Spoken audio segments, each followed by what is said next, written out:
If you don't see that I'm recording, please let me know. I sometimes miss that. Let me share the screen. If I'm not sharing the screen, you can ask me to share the screen.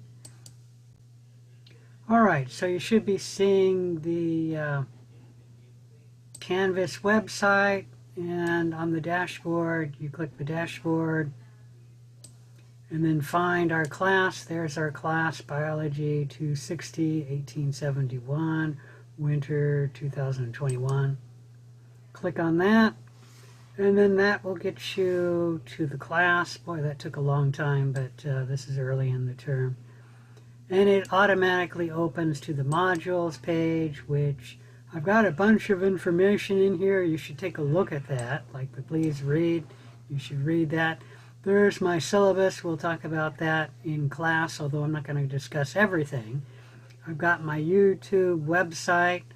So if you aren't able to attend class, you can go on my YouTube website, and hopefully, as long as I remember to record it, I'll put the lecture and lab on the website. And that's one reason why, if you notice that I'm not recording it, please let me know. That little dot there, if you can see it, if it's red, it means I'm recording something, and it's so small I sometimes miss it. Anyways, the website will be on YouTube.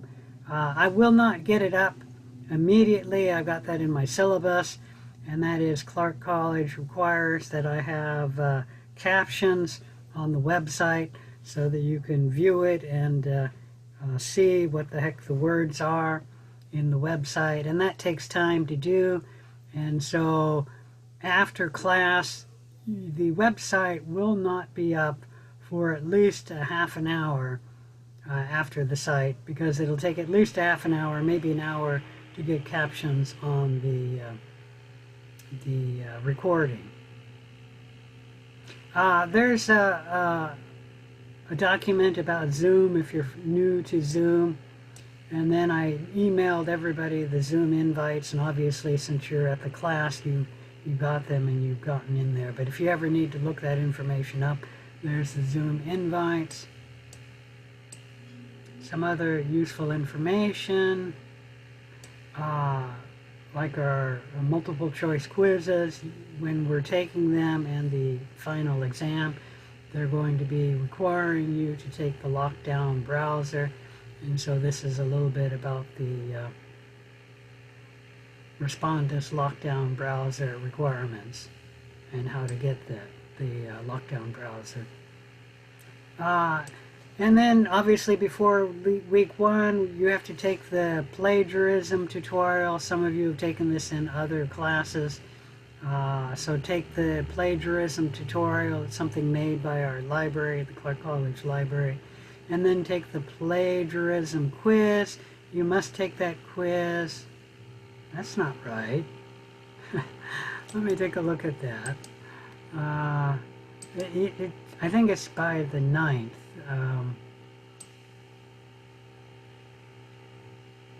Available on the 5th until the 9th. That due date isn't quite correct. Let me change that.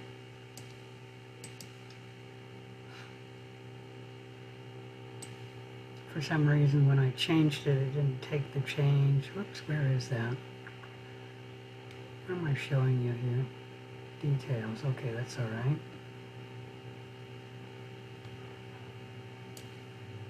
For some reason, the due date didn't get moved.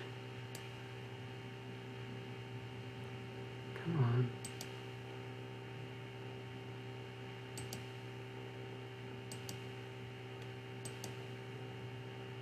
And then let me save that.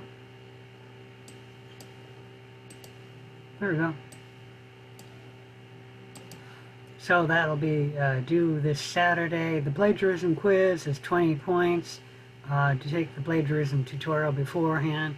And then a little bit of a guide on making citations and the APA citation style, which is covered in the plagiarism tutorial, but you'll need this for when you're making like in-text references in a paper, or the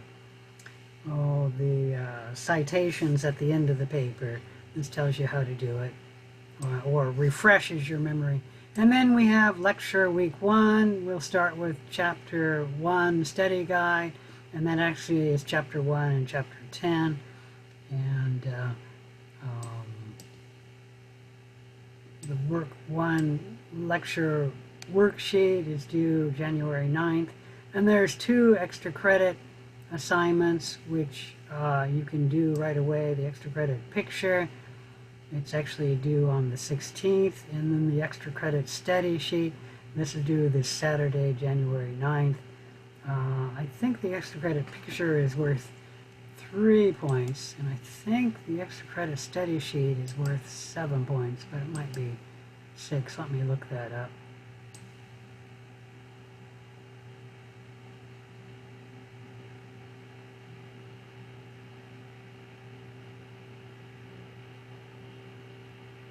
Six points, there it is. On the extra credit study sheet, you're going to click on that link, and it'll have 3 tabs on it. On the first tab, you just put down your schedule. On the next tab, put down your study schedule. So I want you to plan when you're going to be studying, and this is just a plan. And I will take a look at it, and I'll notice if you're overbooking yourself, and I'll make a comment, you know, you've got a really rough schedule.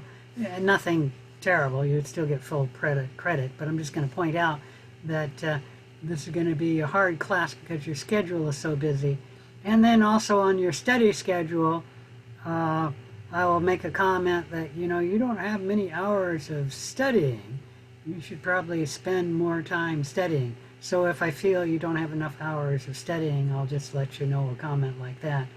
And then the third tab is, if week 1 is different than week 2 for when you plan to study, put your week 2 study schedule in the second tab.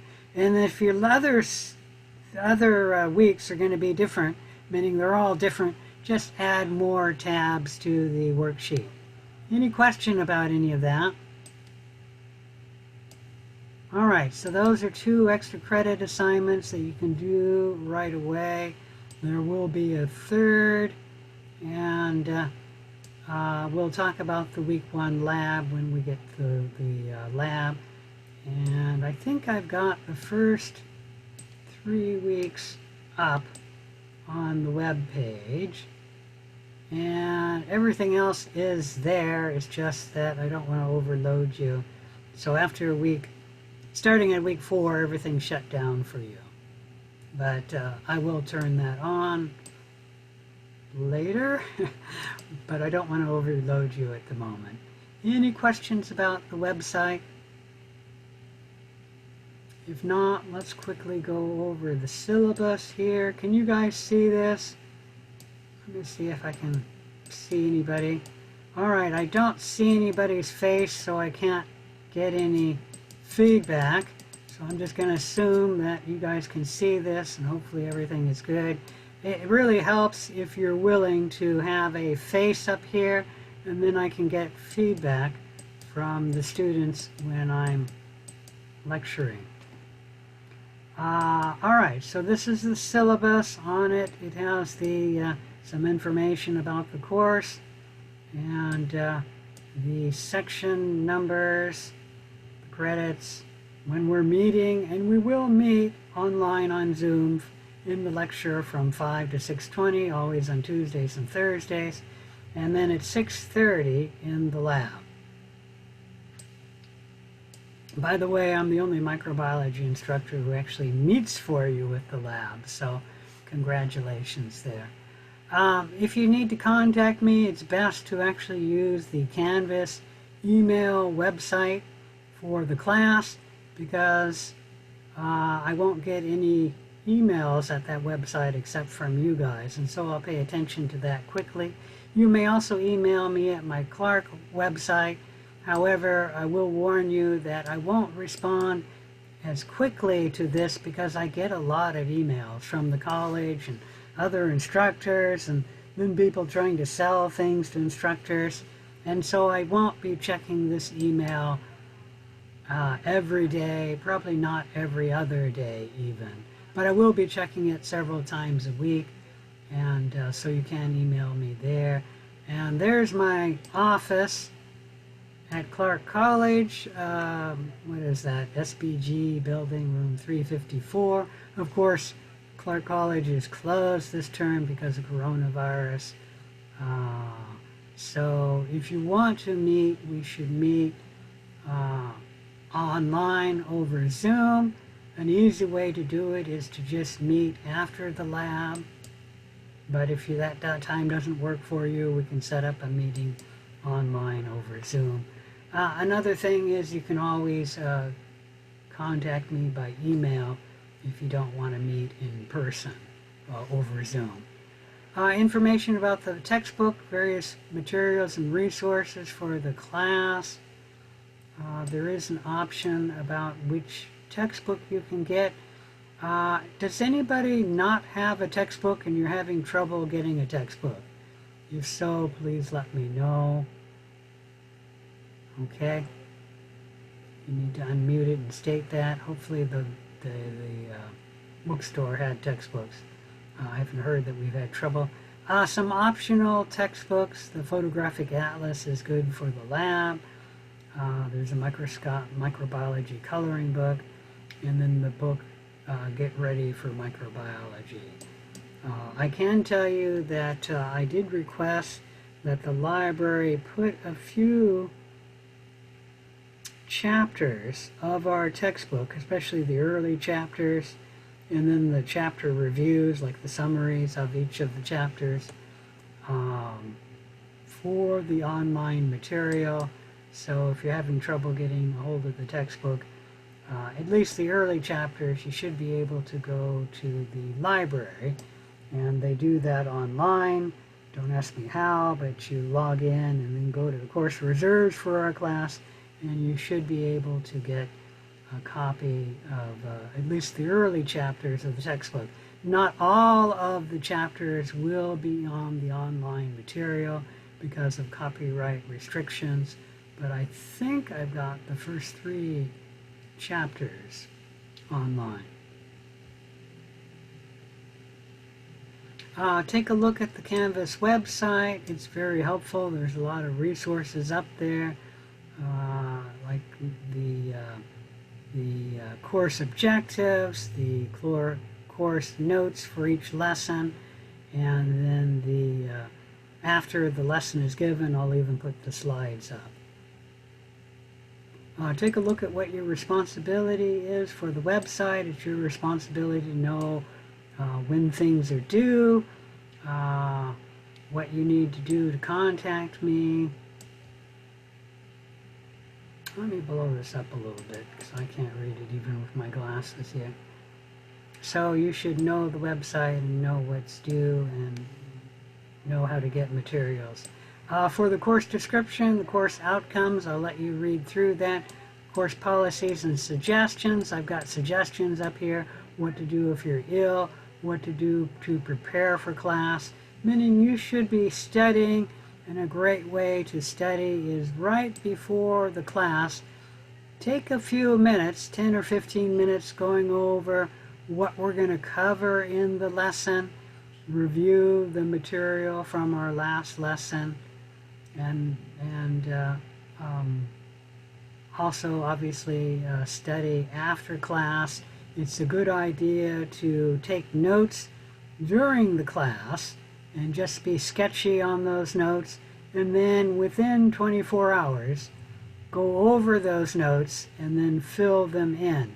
You need to do it within 24 hours because after 24 hours you will not retain short-term memory and you won't remember anything to fill it in.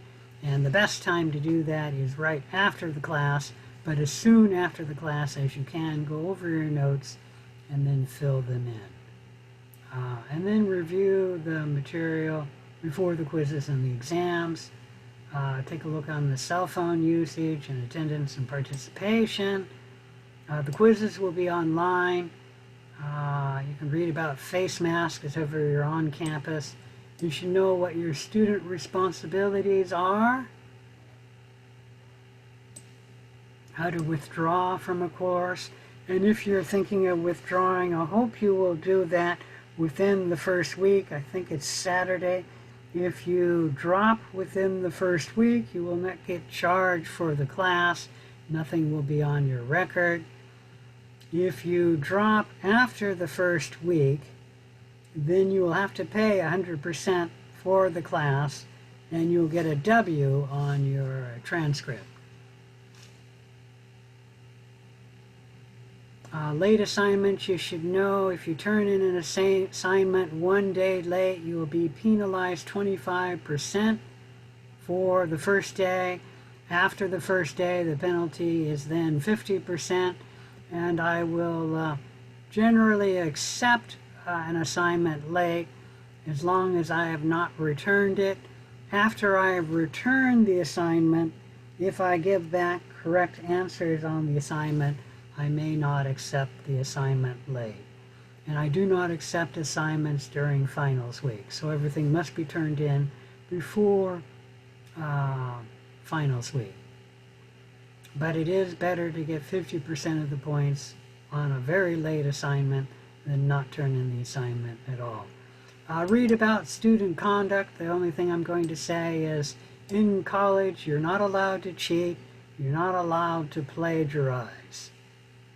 And I will mention it that plagiarism actually happened in my class, not usually, but happened last term. And if ever you're working with another student, which I encourage you to do, work together. It won't hurt you, it'll actually help you.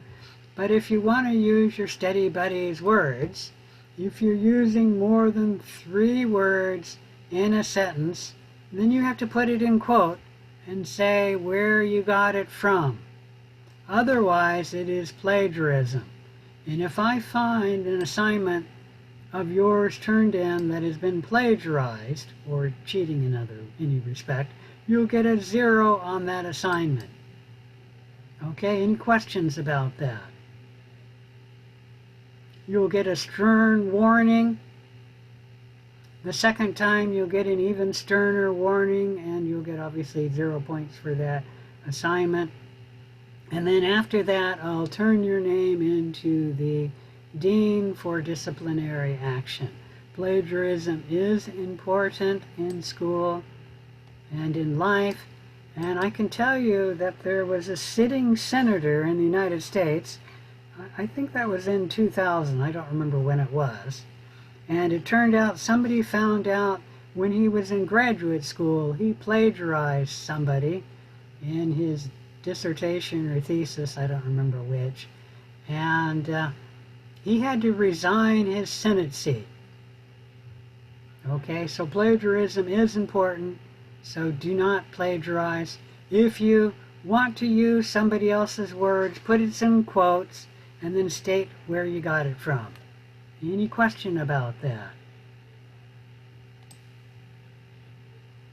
Read about etiquette for Zoom. Suggested study methods. I talked a little bit about that, but let me warn you, we're going to meet for 3 hours of lecture, about 4 hours of lab per week. So that's 7 hours you'll be spending in class on the computer using Zoom. You are expected that on average you'll spend 14 hours a week outside of the class studying and getting prepared for the class, doing your homework and other work for the class. That's a total of 21 hours a week on average for microbiology. You should realize that if you don't have 21 hours a week for microbiology, that you should probably take this class another term when you do have the time to spend for it. Any question about that? I can tell you that microbiology is a hard and challenging class. You're going to learn a lot of new vocabulary, new concepts. There's going to be assignments every week, generally both the lab and the lecture. You'll have quizzes, not every week, but almost every week. It's a little more than every other week. Let's see, there are 6 quizzes and a final, so 7 exams, and this class lasts about 10 weeks. So actually that is every other week, a little more than every other week. All right, let's move on. Here's a list of suggestions to help you study effectively. Use what works for you. I'm going to ask you to read through it because I don't want to spend the time talking about it. Well, a lot of different things there. Let me talk about the grading. You're going to take the plagiarism quiz, and that's due this week by Saturday, 11:59 p.m. It's worth 20 points. You must get that with 100%. Otherwise, on the infectious disease research project, you'll get 0, and that's 100 points, that project.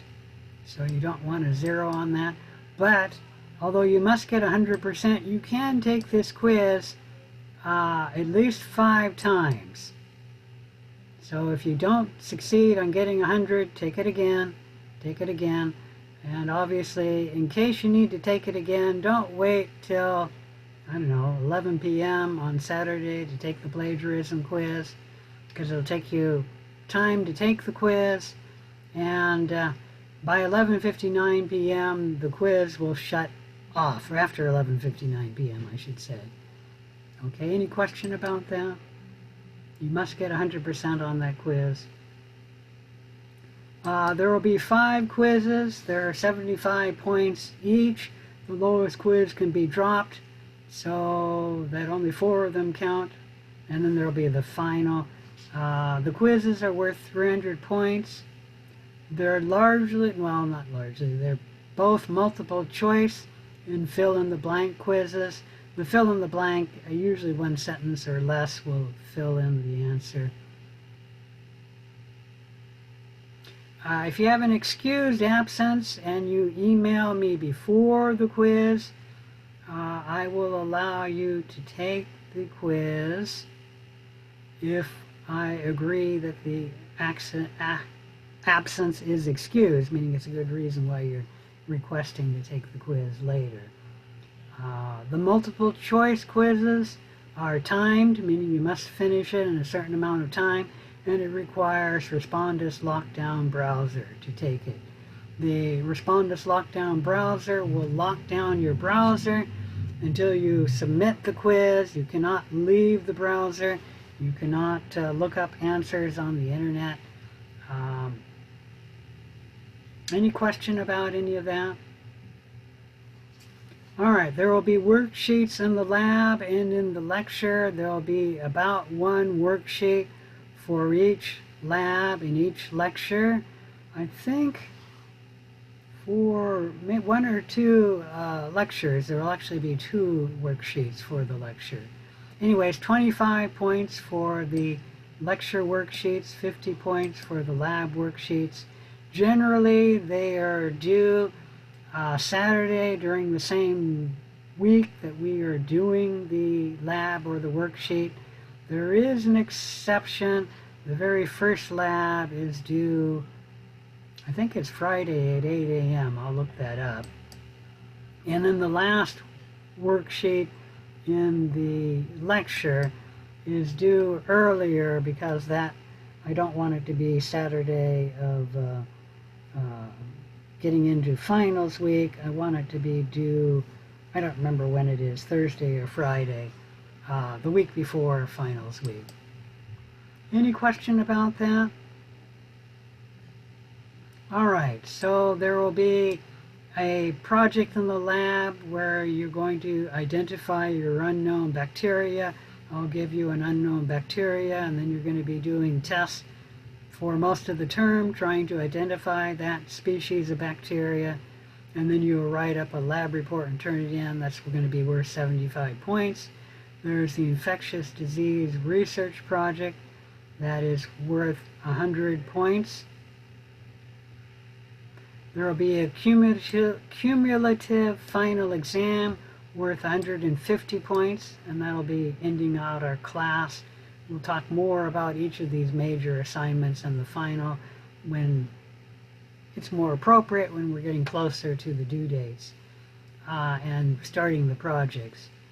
Participation, because you're going to be taking the class online over Zoom, I encourage you to participate over Zoom, because if you do, you will get it one time by listening, and if you're taking notes, you'll actually get it a second time, because when you're writing notes, it takes the brain time to go from one region of the brain to hear it to another region of the brain to write it, and that actually doubles your exposure to the material and doubles your retention of the material.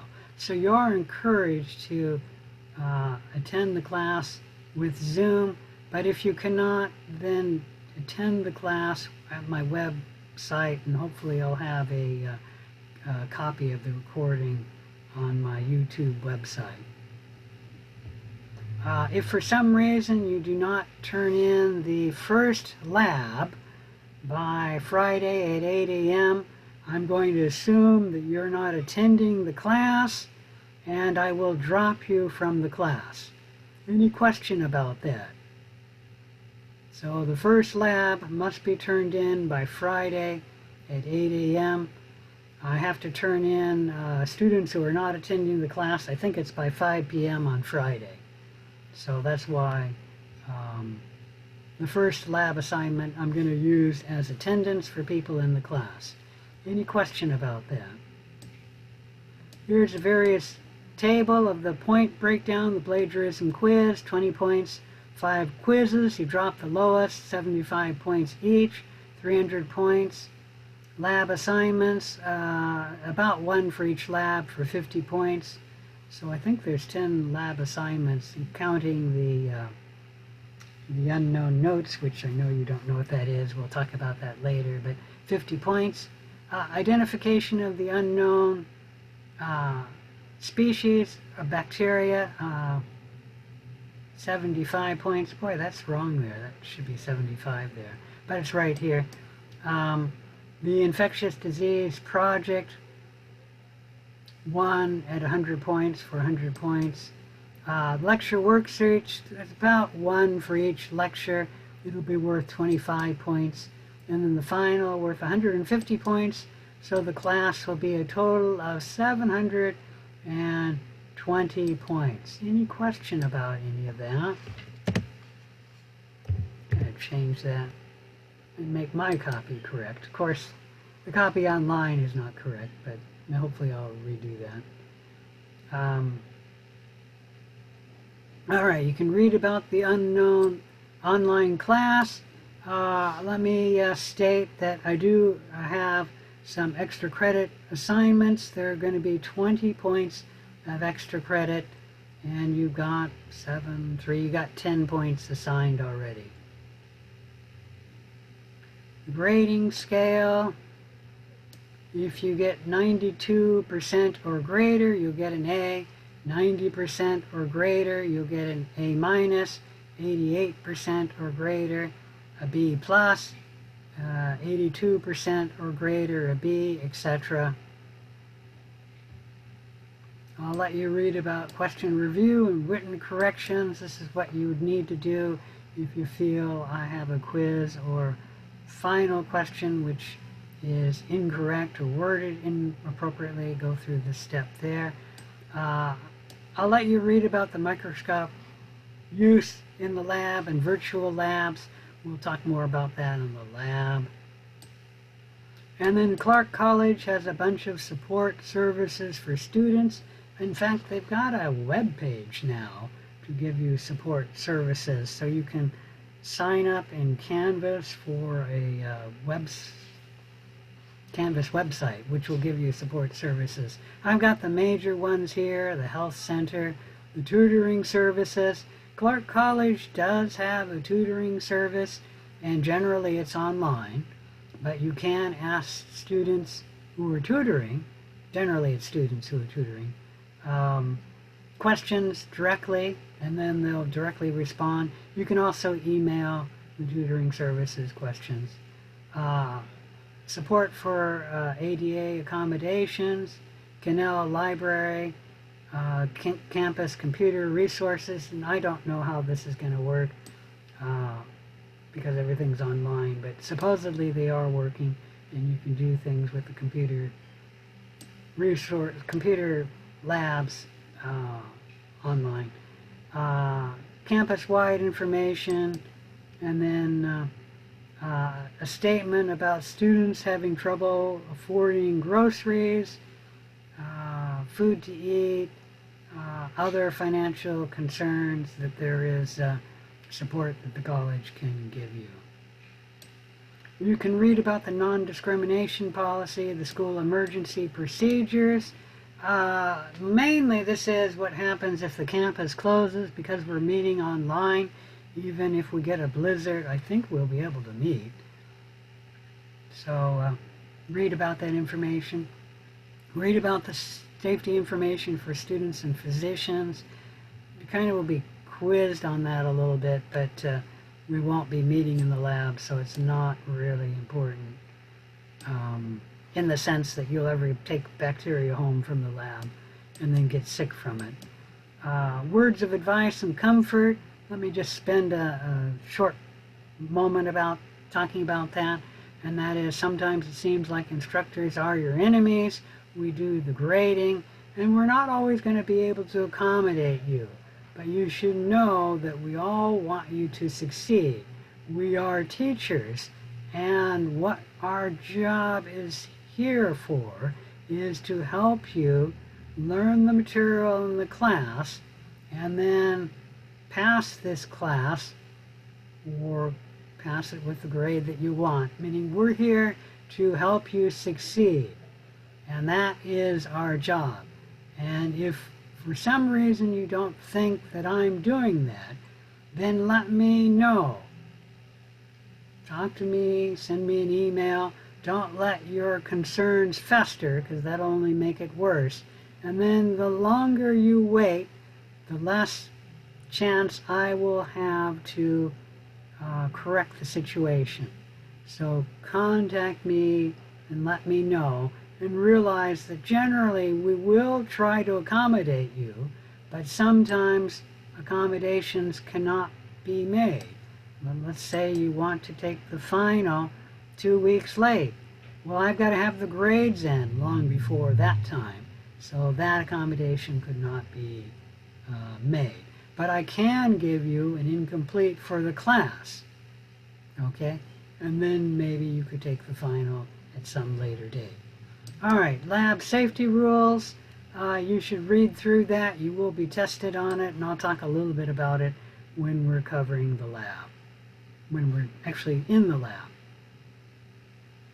And then at the very end of the syllabus, I've got the tentative course schedule for winter 2021.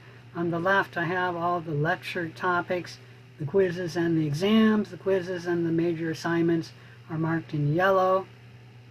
On the right, I've got the laboratory schedule, and the major assignments or major things are in blue. And like the infectious disease paper is due 11:59 p.m. Saturday, February 20th. I do not have, and I've got this stated down here, I do not have most, if not all, the lectures in the labs have a worksheet. Most of them are due Saturday at 11:59 p.m. of the week of the lesson. There are 2 exceptions. The final lecture worksheet on chapter 13, it's due earlier than that. It looks like it's due Wednesday, March 10th. And then the first lab is due Friday at 8 a.m. I don't think I have that written in here, but it's in the lab 00. All right, any questions about the schedule and the syllabus? If not, let's go into our lesson. So our first lesson is microbiology. Chapter 1, the microbial world in you, and Chapter 10, classification of microorganisms. Let me remind you that on the Canvas website, come down to week 1, you can find a study guide. Hopefully this will load quickly.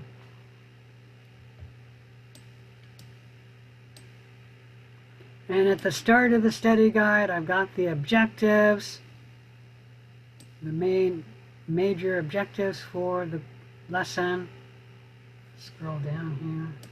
And then after the objectives, I've got the notes. Oops, I gotta go to the next page. Sorry, I'm having trouble working this. There we go. Well, in this one, because we're doing chapter 10, we got the objectives to chapter 10. There we go. And then I've got the notes, the microbial world in you.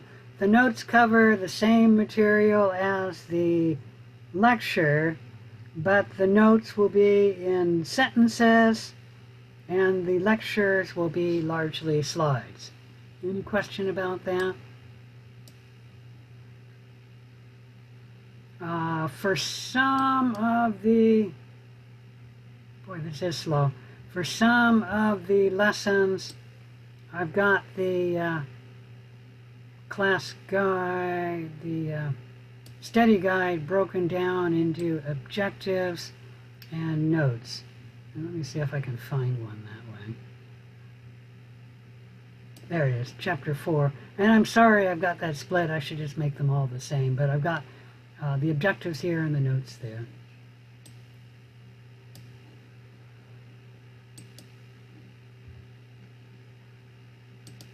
Alright, so generally when I talk about a lesson, I will give you a first slide and it will be giving you the major goals of this lesson. It's not the only goals you need to learn. To get the goals that you need to learn, meaning all of them, you should read the objectives. But this has the major goals and it's also a rough outline of what we'll be covering. So you need to know the terms for chapter 1. What's a microbe? What's a microorganism? What's a germ? What's a pathogenic organism? What's a parasitic organism? What is the microbiota? What is an infectious disease? What's an emerging infectious disease? What's pasteurization? And what are Koch's postulates? Okay, so those are the major goals and terms. And then we'll also talk about in this lesson a brief history of microbiology and the importance of microbes. We'll actually start talking about the importance of microbes and then we will return to it. We'll talk about other topics and then return to the importance of microorganisms. And anyways, any questions on what we're covering? Everyone good? All right, let's talk about the importance of microorganisms. Let me see if I can blow that up a little.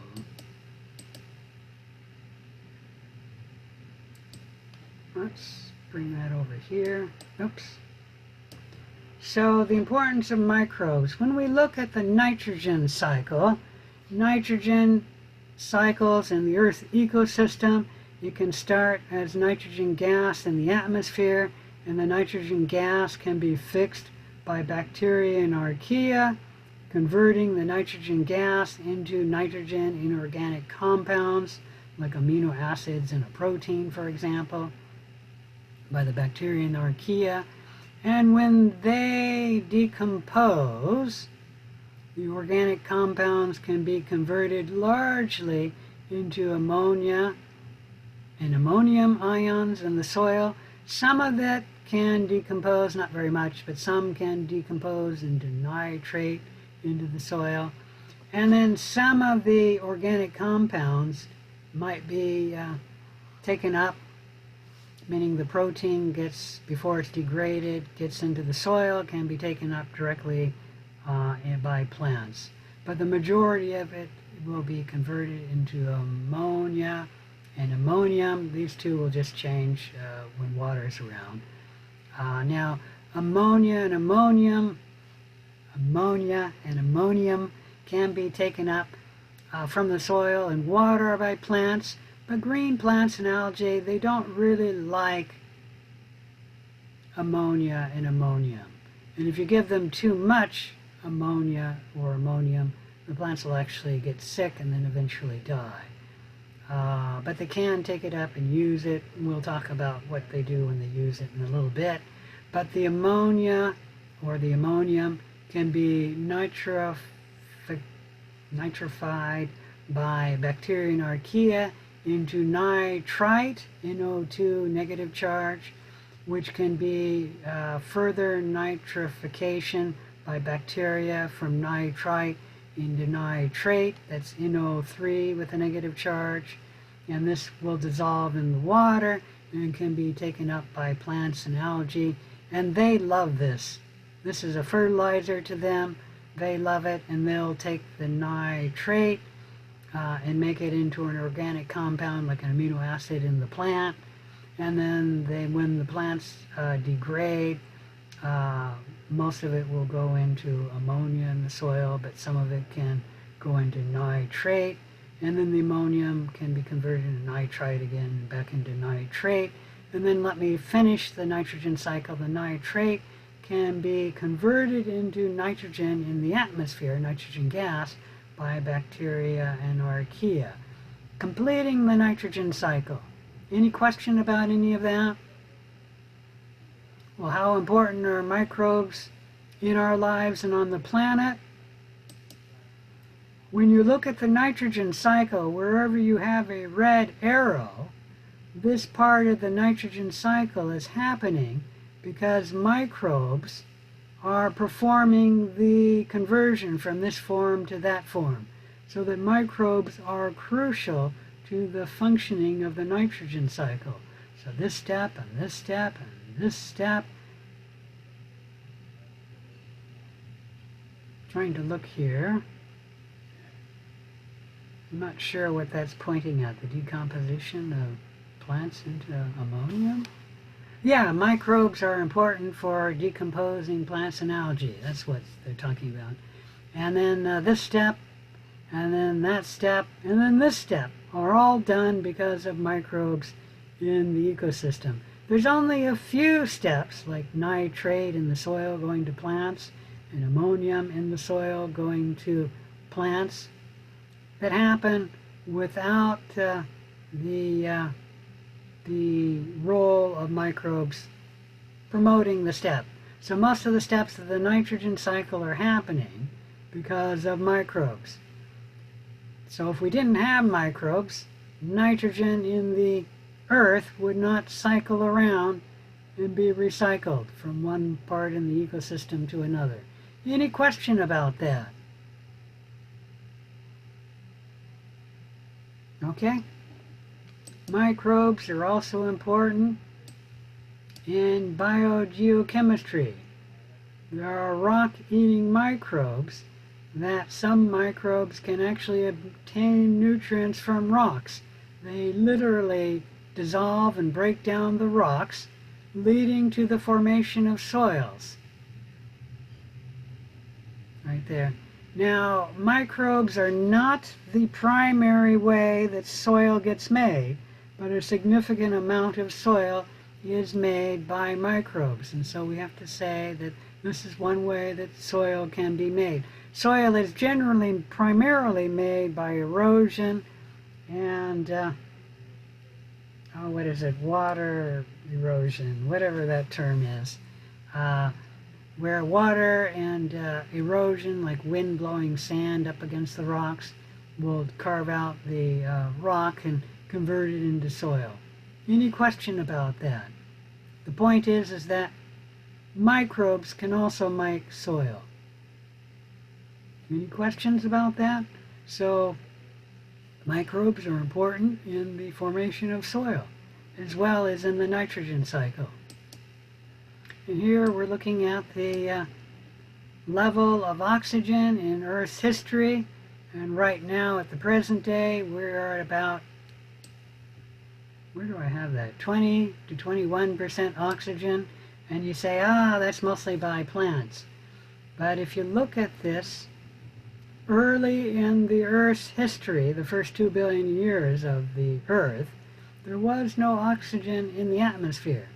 And then at about 2.7 billion years ago, the first oxygen went into the Earth's atmosphere. And then the level increased to our present day oxygen. What was generating the first oxygen going into the atmosphere? It was microbes, the cyanobacteria and other bacteria that were photosynthetic, making oxygen, which generated oxygen, put it in the Earth's atmosphere, and gave rise to this low level of oxygen, which, with the oxygen present on the Earth, that gave rise to the evolution of plants, which then brought oxygen up to 20 to 21%. However, when you say that most of the oxygen comes from green plants, you're incorrect. About 50% of the oxygen that we currently have in the Earth's atmosphere came from green plants. The other 50% comes from microbes. So that microbes are extremely important for our oxygen. Any question about that? The importance of microbes in the Earth's ecosystem. Obviously, we need oxygen, right? The sewage treatment plant. Well, humans are responsible for generating the waste. Obviously, when you flush your toilets and turn on your water faucet and it goes down the drain, it's taken to the sewage treatment plant. And humans are responsible for breaking down those waste, right? Does anyone disagree? Anyone going to comment? Microbes. Yeah, microorganisms are what breaks down the waste in the sewage treatment plant. Humans do not do it.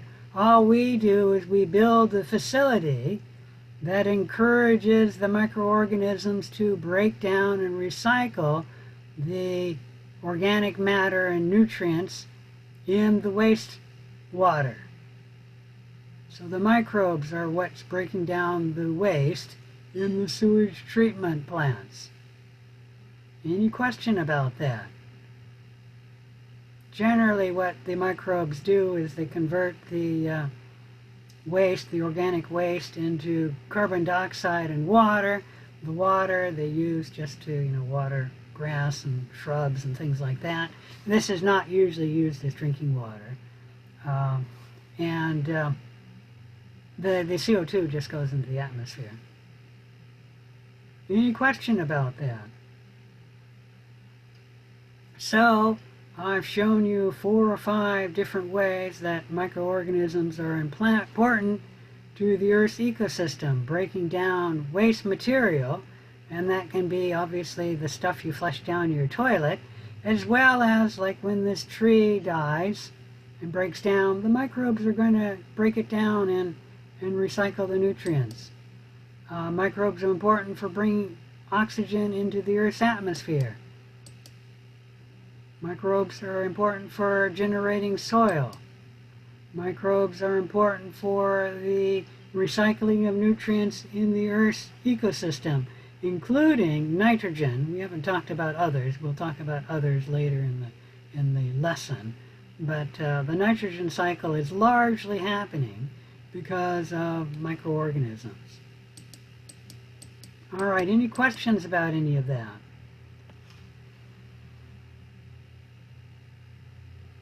I'm not hearing anything, so I'm going to move on. Microorganisms are microbes, so I'm going to use those two terms interchangeably. They are organisms which are too small to be seen with the unaided eye. They're single-celled, at least most of them. They contain many different shapes and sizes. They include the bacteria, the archaea or archaea bacteria. They include yeast, that's eukaryote, molds, protozoans, these are all eukaryotes. Some of the algae, also a eukaryote. And microorganisms are also include viruses and prions. But please understand these last two are special because they're not living organisms. They're really not organisms. A virus is smaller than a cell, and so it's not really an organism. And a prion, all that is really is a single molecule. So these are special viruses and prions. We do call them microbes, but realize that they're not cellular, and in a sense they're not microorganisms, meaning they're not an organism, but they are a microbe because we're defining that as a microbe. Any question about any of that? Microbes are almost everywhere, so we can speak of them as the ubiquity of microorganisms. Wherever you look, or almost everywhere you look, you'll find microorganisms. They play beneficial roles in numerous processes, and we talked about 4 or 5 of them. They're numerically the most abundant life form on the planet Earth. There are many more of them than there are, well, animals, for example.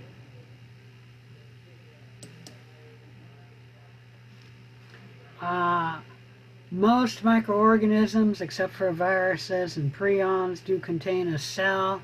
So let's talk about what is a cell. A cell is the basic structural and functional unit of all organisms. So an organism is made up of cells. Cells are highly organized compartments. They're bounded by a thin, flexible structure. We call that the plasma membrane or the cell membrane. Those two terms are the same, cell membrane and plasma membrane. All cells contain 3 components. You can always find the cell membrane in a cell. You can always find in a cell the cytoplasm, and you can always find DNA in a cell. So those are 3 components that all cells have. Here we're looking at bacteria cells. We mentioned that microorganisms are almost ubiquitous, and so in these pictures here, where in the picture would you not find cells?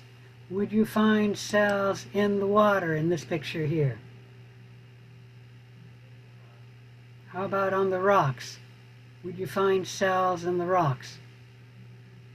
That's a yes or a no.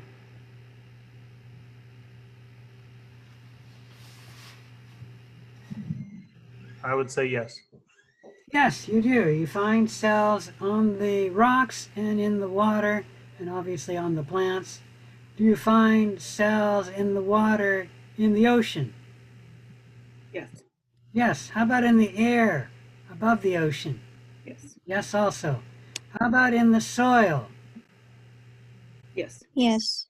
Yes, you do. How far down in the soil do you find cells? Anyone have any idea? Is it just a little ways or is it a long ways? Pretty long way. Long ways. You can find cells in the soil down about a mile from the surface. And in the air above the surface, and that could be here too, you can find cells in the air about a mile up into the air. Okay, the wind current carries the microscopic cells up into the air, and you can find cells up about a mile. Okay, how about on the cat? Do you find cells on the cat? Yes. Not in the cat, I'm talking about on top of the cat. Yes, and the person and the sweater and the wall in the back. How about in the desert sands here? Do you find cells in every centimeter of the desert sand? Yes. Yes, you do. All right, this is a volcanic vent. Is there any place where you don't find cells there? Yes? Where, Nicholas? I mean, it's going to be too hot for cells to live, so probably in the actual lava itself. Yeah, in the lava itself, you're not going to find cells. So you find cells everywhere except where the lava is. So microorganisms are ubiquitous. You find them almost everywhere. Okay, any question about any of that? Where is everywhere? Well, you can find cells wherever the environments, wherever there's land and there's water, you'll find cells. You find cells in the atmosphere, I mentioned, up as far as a mile into the air, subsurface on the land, the ocean, and that goes for under the, not the surface of the ocean, the water, but actually the surface of the ocean floor. You can go down a mile and find cells, as well as down a mile from the surface of the land. And you find cells on plants and animals, meaning there's microbes growing on the plants and the animals. You noticed that the cat had cells on it. You can find cells essentially wherever liquid water is present. Cells need liquid water in order to have their metabolism. And so you can find living cells whenever the temperature is between a minus 20 degrees Celsius and 120 degrees positive Celsius. At minus 20 degrees Celsius, the cell will be frozen, and you might find cells, like if you had a freezer lower than minus 20, you probably would find bacteria cells, but they will not be metabolically active. And cells can survive and be metabolically active at less than 0 degrees Celsius because they have antifreeze in them. And the lowest that we know is a cell can be metabolically active at a minus 20 degrees Celsius. Any question about that? Whoops, didn't mean to change that. And then in a volcanic vent, you can find cells at about 120 degrees Celsius. Remember that water boils at 100 degrees Celsius. So this is above the temperature of water boiling. Any question about that? Above 120 degrees Celsius, the temperature will be too hot and you'll kill the cells. Any question about any of that? All right, microbes are the most numerically abundant life form on the planet. How many microorganisms, and we're talking about bacteria and archaea, meaning the prokaryotes, how many microorganisms are in a gram of soil? Come on, somebody should be able to know that. It's right there, people. So about 10 to the 8th cells are in a gram of soil, depending on the condition of the soil. You find more bacteria in soil that has organic matter in it, like decayed plant matter. And then with more moisture, you find more cells in it.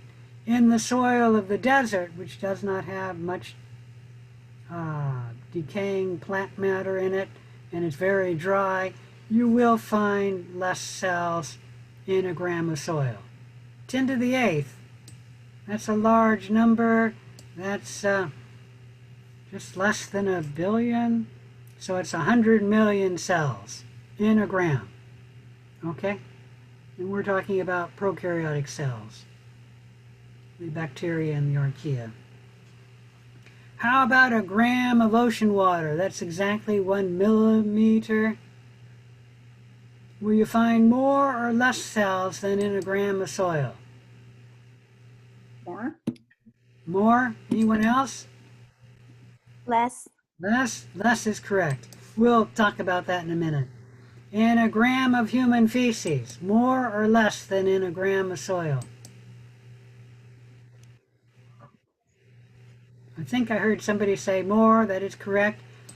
Feces has a lot of organic matter, and generally it's pretty moist, and so yeah, you'll have more than 10 to the 8th. On one human being, more or less? I didn't hear the answer. A lot more. Yeah, a lot more. Entire Earth, obviously a lot more. Okay.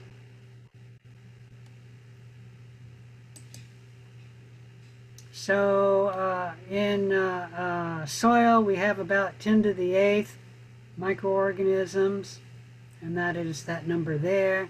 In ocean water, the oceans are not very rich, so we only have about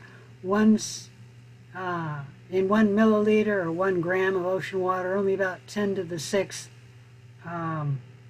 cells in it. And by the way, 1 milliliter equals 1 gram, and 1 gram equals 1 milliliter. That's the way metrics are defined.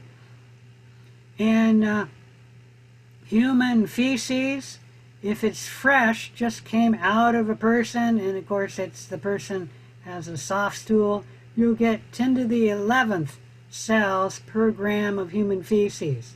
However, if the feces has been on the ground in the sun, I don't know, and it's pretty dry, you'll only get around, is that 10 to the 6th? Yeah, 10 to the 6th. Okay, so after the human feces dries out, the number of cells drops precipitously. So dry human feces, which generally you guys never see a dry human feces. But if you're ever walking in the desert or something like that and you find human feces that are dried out, you'd see it. Any question about any of that?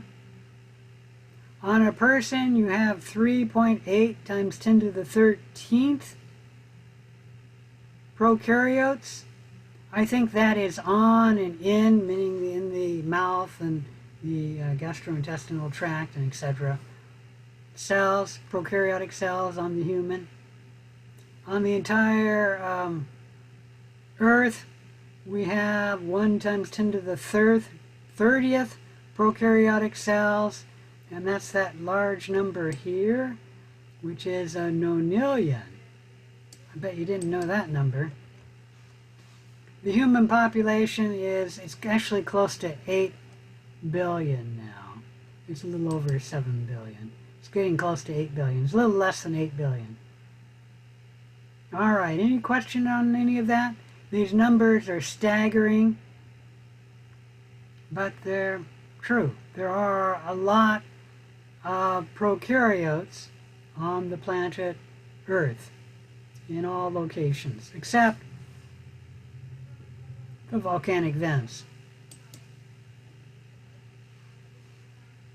Let's talk a little bit about microorganisms and disease. If a microbe causes disease, we call it a pathogenic microorganism. So a microbe that causes disease is pathogenic. It's a term for a microorganism that causes disease. Fortunately, most microorganisms do not cause disease. Only a small percentage of microorganisms are pathogenic or disease-causing. And it's just that most bacteria do not have what they need to cause disease. For example, most microorganisms aren't going to attach to your cells because they are designed for something else. It could be designed for attaching to another organism like your cat, or to a plant, or maybe it's a bacteria that decomposes things, so it's not going to attach to you until you die. And or it's a bacteria that is photosynthetic, so it doesn't even want to attach to you. Okay? And that's just one thing. A pathogenic microorganism has to attach to you. To be pathogenic, it also has to grow in you and do damage to you. And then if it does damage to you, it can cause disease. and only a certain small percentage of bacteria or microorganisms can cause disease. Now, when we're talking about disease, it's important to separate them into two types of diseases: infectious diseases and inherited diseases. Infectious diseases are caused by microorganisms. Can anybody give me an example of an infectious disease?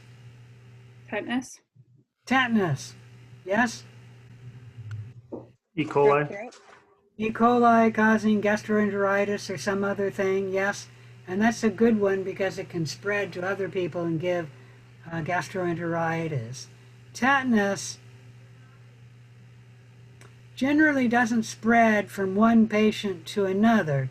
You usually pick that up in a puncture wound, but it is a disease you can get from a microorganism. What's the third example? Somebody said something. Strep. Strep throat Like, is an infectious disease, yes. And that would be another good one because when one person gets strep throat, they could give strep throat to other people, meaning it is infectious. And inherited diseases are caused by a person's faulty genetics or faulty genes.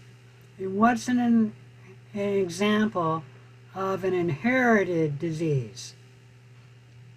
sickle cell anemia. Sickle cell anemia, where the patient has the genes causing sickle cell anemia and their cells sickle, not from anything they do, just because of their genetics. What's another example of an inherited disease?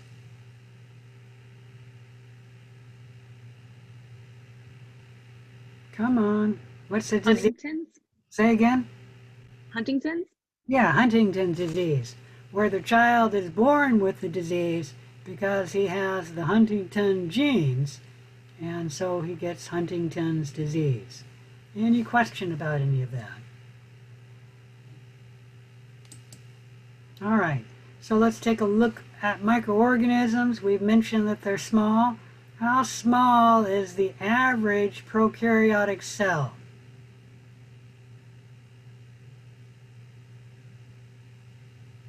One micron.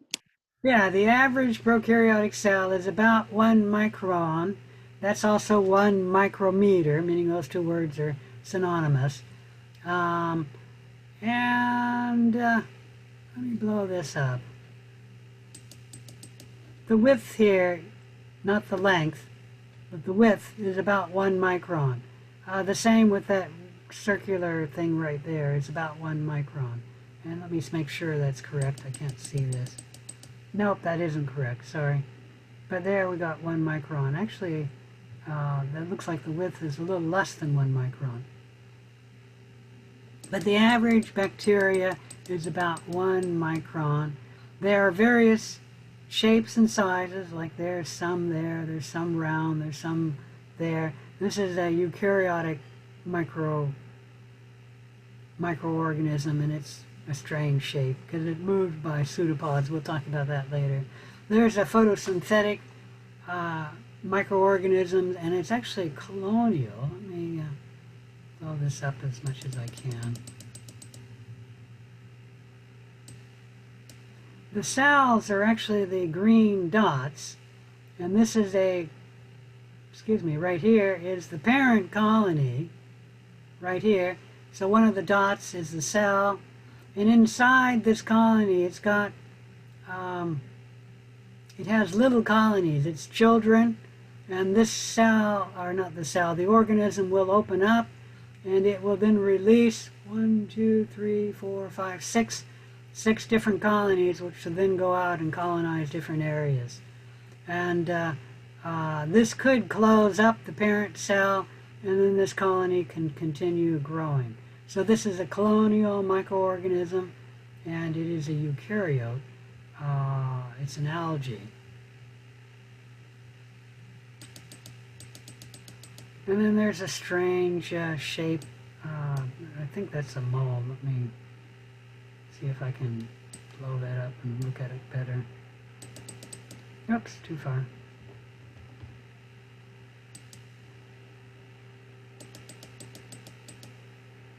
No, actually, that was not a mold. Couldn't see it well. That's a lymphocyte, and that looks like it's being attacked by the HIV virus. That's the red things there, but that's a lymphocyte. That's a cell in your blood.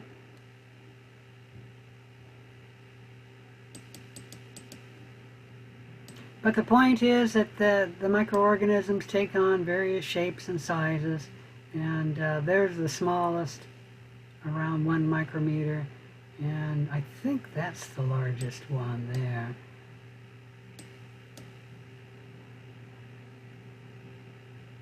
Sorry, I can't read this, so I have to blow it up. Around 50 micrometers, that's 10 micrometers. Yeah, that's the largest cell shown here. Of course, that's not a cell, that's an organism, a colonial organism. The cell is much smaller because the green dot is the cell. All right. Let's shrink that. So we talked about the beneficial roles of some microorganism. We gave examples that microorganisms decompose organic waste.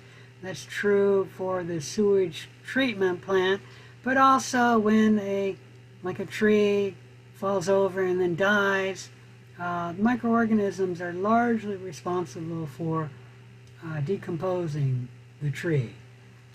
There are some organisms that decompose the tree that are larger than a microorganism.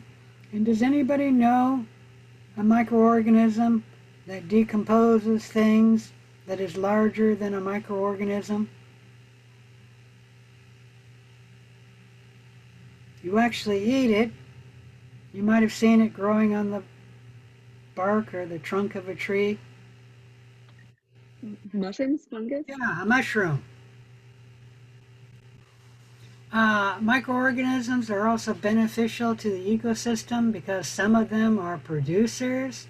There's actually a large number of microorganisms which are producers, meaning they're photosynthetic. They produce oxygen, take sunlight, and make sugar. There's also some producers which are chemosynthetic, and these are similar, that they make glucose, but not from the energy in sunlight. They use the energy in a chemical compound and strip electrons from the chemical compound and then undergo chemosynthesis to get their energy needs, meaning they strip the electron from a chemical compound and then use those electrons to fix sugar. And we'll talk a little bit more about them in the term later on, but the point is that they are one of the producers where there's microorganisms which can fix sugar from CO2 in the air by either the energy in light, the photosynthetic organisms, or the energy in a chemical compound, the chemosynthetic organisms. Any question about that? And there's a lot of them. I would say it might be half the bacteria in the world, maybe probably over half the bacteria, at least half the bacteria in the world are producers. There is bacteria involved in the recycling of the nitrogen cycle, allowing the nitrogen to move from one place on the earth to another in one form or another. We use microorganisms to make industrial chemicals, like the ethanol, which is put in your gas when you buy gas in the wintertime in Oregon and Washington. That's made by microorganisms, as well as acetone. If you've ever used acetone, it's made by microorganisms. Certain insecticides are made by microorganisms, and this can be an alternative to chemically man-made insecticides. Generally, the insecticides made by microorganisms are less toxic to humans than man-made insecticides. Fermented foods are made by microorganisms, such as vinegar, cheese, bread, beer, And everybody's favorite, chocolate, is actually a fermented food. And the microorganisms ferment the food to make that food. Like you need fermentation to get vinegar. You need fermentation to get cheese. You need fermentation to get bread, etc. Microorganisms are also used to make products used in manufacturing. I don't expect you to know this, but cellulase is an example. Microorganisms make this enzyme, and it is used by people making products when they want to decompose like cellulose. Any question about that? Various antibiotics are made by microorganisms, and other products used in medicine. Like nowadays, almost all the insulin that is given to a diabetic patient comes from a microorganism. Initially, well, of course, insulin was made initially by people or animals. And then when it was first given to diabetics, it was made by a person or an animal. And they found that way of isolating insulin was not very efficient, and so they make their own insulin in a vat with microorganisms nowadays. Okay, any question about any of that? If not, we will stop the lesson here, and I'll see you in the lab at 6:30. Okay? All right.